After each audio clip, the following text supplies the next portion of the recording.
Hey yo, how you doing this morning?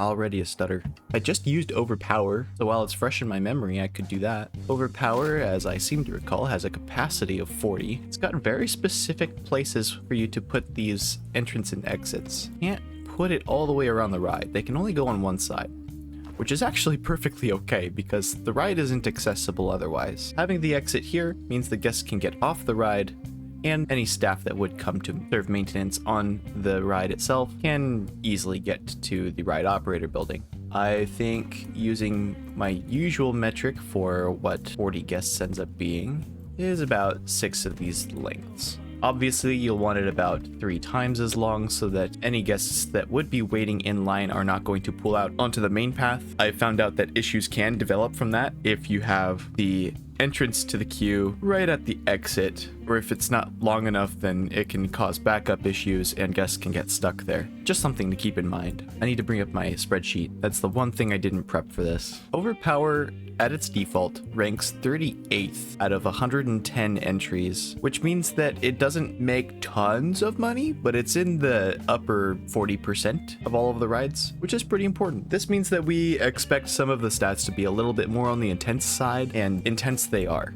4.53 nausea is nothing to scoff at, but of course excitement and fear are also pretty high, as it typically goes with these rides. 372 prestige is enough to get it to classic even without any modification, so if you're one of those players that doesn't like to mess with anything, just plop it down, set and forget, this is totally fine.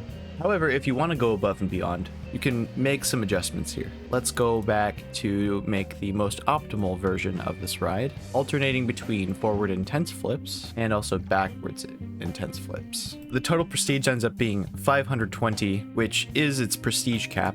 It doesn't go any higher than that. Frontier has a hard-coded cap for every flat ride in the game. For Overpower, it is at 520, meaning that if you were to get the full scenery bonus, which would show up here, you'd get 200 extra prestige, making it 720. These rides can never reach the same 1,000 number that they used to. As far as stats are concerned, excitement is a 6.7, fear is a 7.2, and nausea is an 8.1, which happens to be the highest in the game that I have written down on my sheet. You really probably don't want to be doing this, especially if you don't have a way for janitors to see the vomit and go clean it up. If you have this tucked away in a corner, the path will be yellow. It will not be whatever color you decide it is. Duration is 202 seconds. The real reason we do this, though, is for its pricing, which is $16. In other worlds, I've had it reach up to $16.35, and then it places 19th on the full list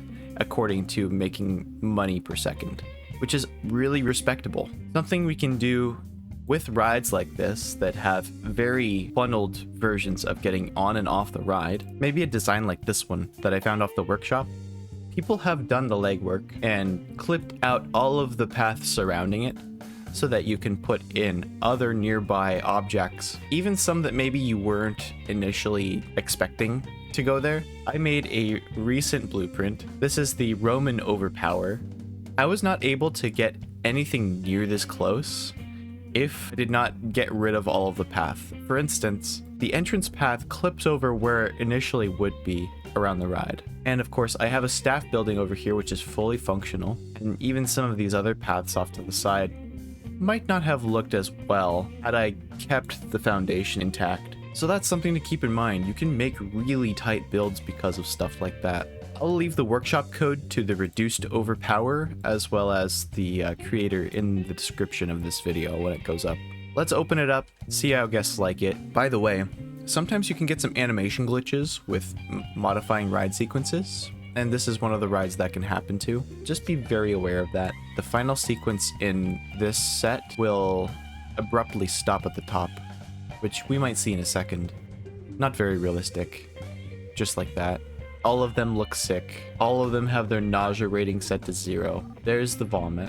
Yeah, very obviously, be very careful with this. 8.1 is a crazy number, and they're all somehow going back on. The vomit puddle will go all the way out here. All of the guests that ride this will end up vomiting. With all that said, where would I put Overpower? I think Overpower is kind of overpowered, if you will. However, It works best if you put it right off a main path for its exit, but that leaves very little room for the entrance to work. You want to make sure that you're taking care of the paths around the ride, and with a 200-second ride time, it's actually feasible to take care of the path nearby. If you have enough janitors, it shouldn't be really a huge issue, and especially so if it's closer to the main path. This is not the best example.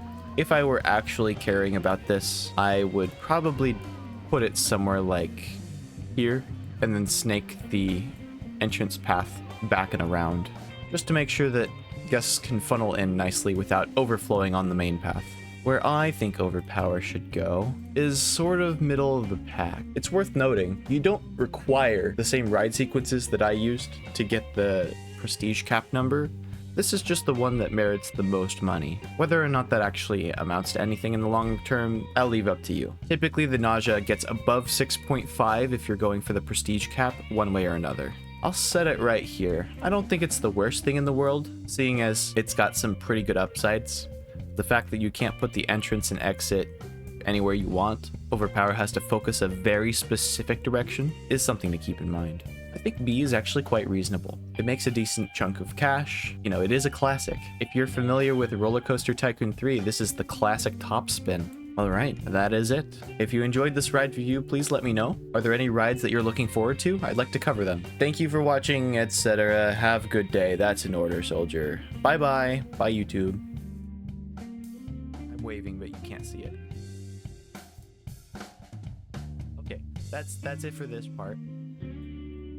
Now I can do other stuff.